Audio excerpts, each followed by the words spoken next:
Gimana kalau sosok paling dibenci dalam sejarah ternyata dapat lampu hijau buat ngejar mimpinya dan gak pernah terjun ke politik? Ini 15 kejadian gila kalau sejarah bergeser sedikit aja jika Hitler menjadi seniman. Sebelum lanjut, perlu gue tekankan video ini bersifat edukatif dan sejarah alternatif.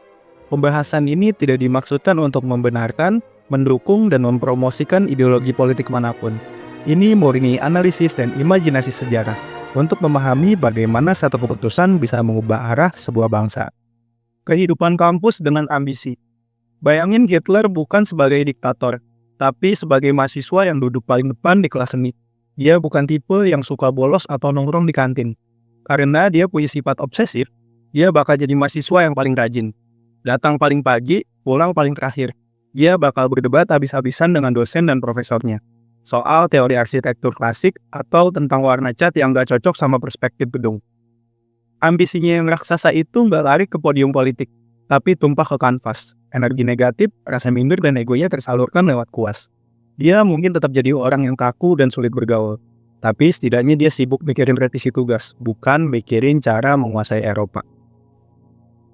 Karir seniman yang terjebak di zona nyaman.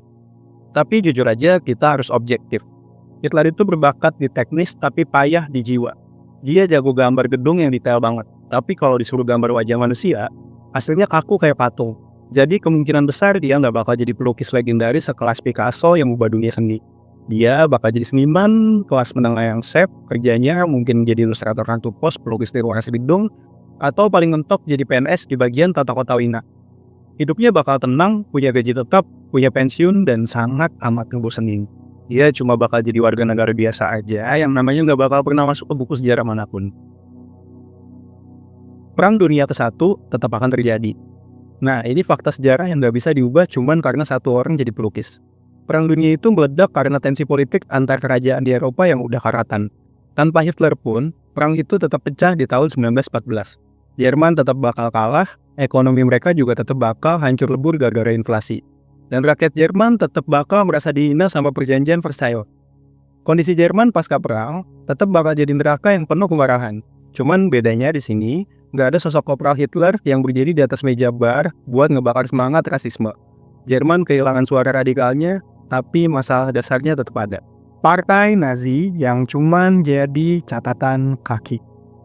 Tanpa kemampuan orasi Hitler yang bisa bikin orang kesurupan, Partai Buruh Jerman itu cuman bakal jadi kumpulan bapak-bapak pensiunan yang marah-marah di kedai bir tanpa arah yang jelas. Mereka nggak punya simbol swastika yang dipelintir jadi lambang kebencian. Swastika tetap bakal jadi simbol kedamaian di Asia yang nggak punya konotasi horor. Partai ini mungkin bakal hilang di telan zaman atau cuman jadi ormas kecil yang nggak dianggap penting. Intinya, gerakan fasisme di Jerman kehilangan wajah utamanya. Yang artinya, pintu kekuasaan Jerman jadi terbuka buat siapa aja. Persimpangan jalan sejarah politik Jerman. Nah, di sini jembatan yang paling krusial. Jerman yang lagi hancur itu butuh obat. Tanpa Hitler yang menyatukan rakyat lewat jalur Nazi, Jerman pecah jadi dua kubu besar. Satu sisi ada kelompok militer senior yang pengen Jerman balik lagi jadi negara kuat lewat cara profesional, dipimpin oleh jenderal-jenderal dingin yang jago strategi, bukan politisi yang emosional. Tanpa egomanik Hitler yang sering intervensi taktik jenderalnya, militer Jerman bakal bekerja jauh lebih efisien dan mematikan. Mereka ini jauh lebih berbahaya secara taktik perang, karena mereka nggak bakal bikin keputusan konyol seperti nyerang Rusia di musim dingin. Di sisi lain, ada ancaman yang nggak kalah besar dari arah seberang, yaitu gerakan komunisme. Tanpa adanya Nazi sebagai benteng sayap kanan yang radikal, Partai Komunis Jerman punya peluang emas buat ambil alih kekuasaan lewat revolusi rakyat yang lagi kelaparan. Di sini letak butterfly efeknya. Jerman nggak lagi jadi negara Nazi, tapi dia harus milih Partai Komunis atau Partai Nazi. Komunisme masuk ke jantung Eropa. Di sejarah asli, Nazi dan komunis itu kayak air dan api, musuh bebuyutan. Tapi kalau Hitler nggak ada, siapa yang bakal ngisi kekosongan di jalanan Berlin? Jawabannya, Partai Komunis Jerman atau KPD. Saat itu Jerman punya salah satu gerakan komunis terbesar di luar Uni Soviet. Tanpa adanya gerakan Nazi yang menindas mereka, besar kemungkinan Jerman bakal ngalamin revolusi merah. Hasilnya, Jerman bisa aja jadi sekutu terdekat Stalin. Bayangin ngerinya, Teknologi industri Jerman bersatu bersama dengan sumber daya alam dan jumlah tentara Uni Soviet yang gak habis-habis. Eropa gak bakal pecah jadi sekutu lawan poros, tapi kemungkinan besar jadi blok komunis Eurasia, lawan blok demokrasi barat seperti Inggris dan Prancis.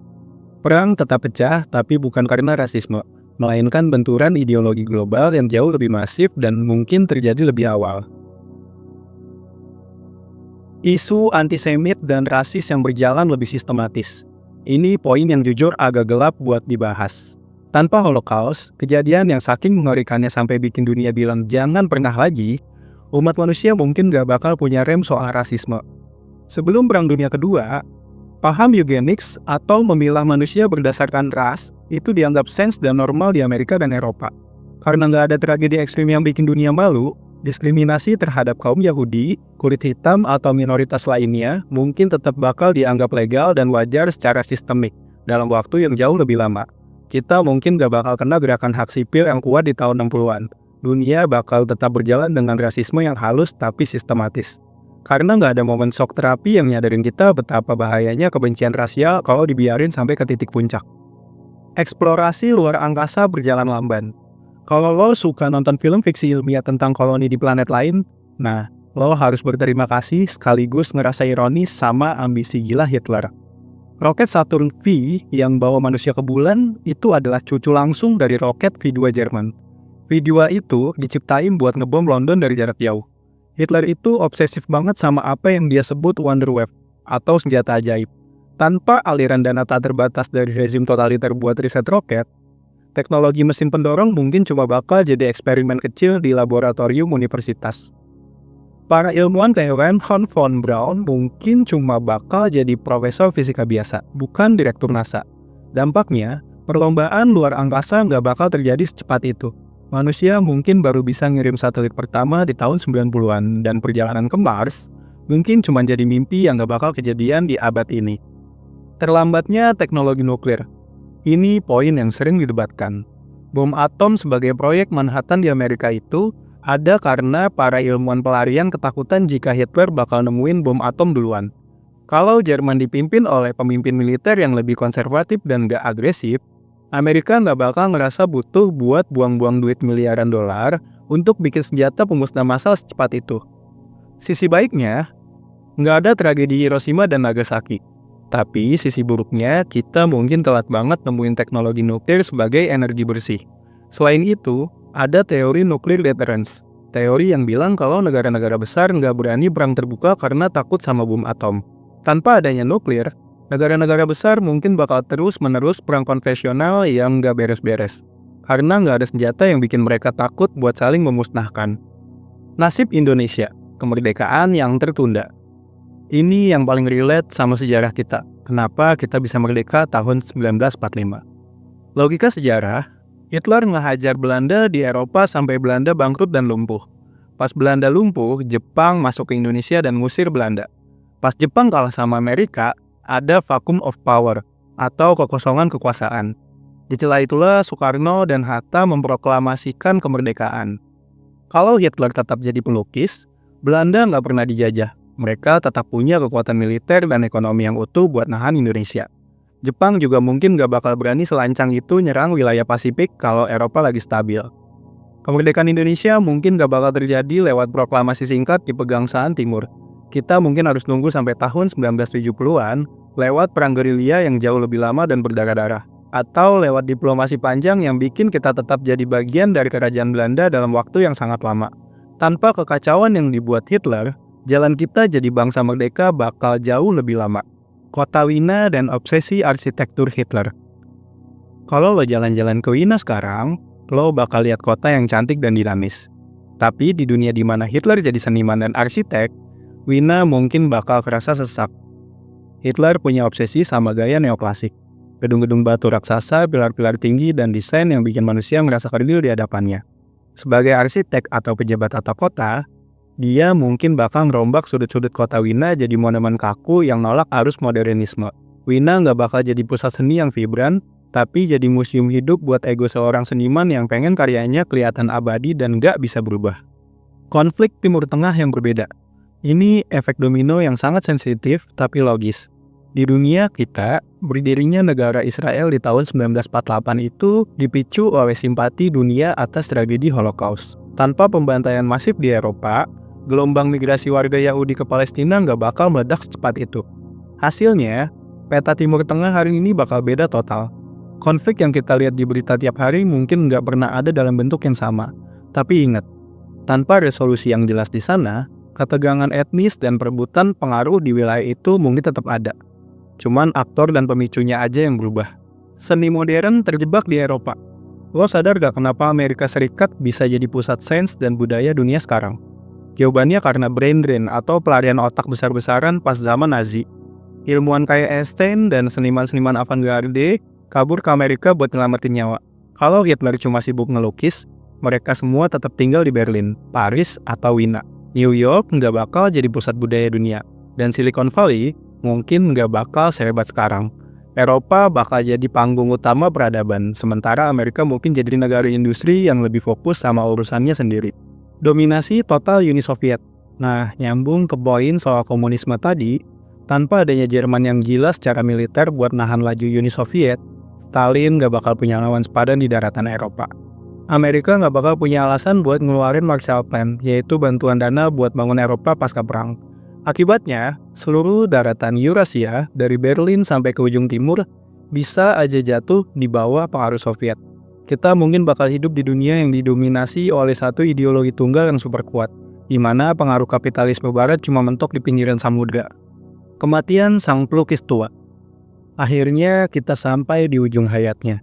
Di garis waktu ini nama Adolf Hitler nggak bakal ada di buku sejarah sekolah. Dia bakal mati di tahun 60-an sebagai kakek-kakek pensiunan di sebuah apartemen kecil yang bau cat minyak. Dia bakal mati sambil megang kuas yang udah kering. Nyesel karena lukisannya nggak pernah terjual semahal pelukis modern yang dia benci. Di kedai kopi, orang-orang cuma bakal kenal dia sebagai Pak Adolf, tetangga tua yang suka marah-marah kalau lihat anak muda rambut gondrong atau dengar musik rock and roll. Dunia nggak bakal pernah tahu kalau orang tua yang rewel ini di dimensi lain adalah monster yang hampir memusnahkan peradaban manusia. Jadi, apakah dunia bakal lebih baik kalau juri sekolah Wina Seni itu bilang yes ke Adolf?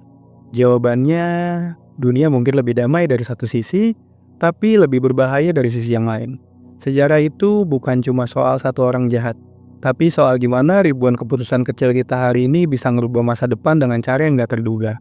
Sejarah itu emang aneh. Satu gurisan kuas di atas kanvas ternyata bisa nentuin apakah jutaan nyawa bakal selamat atau hilang.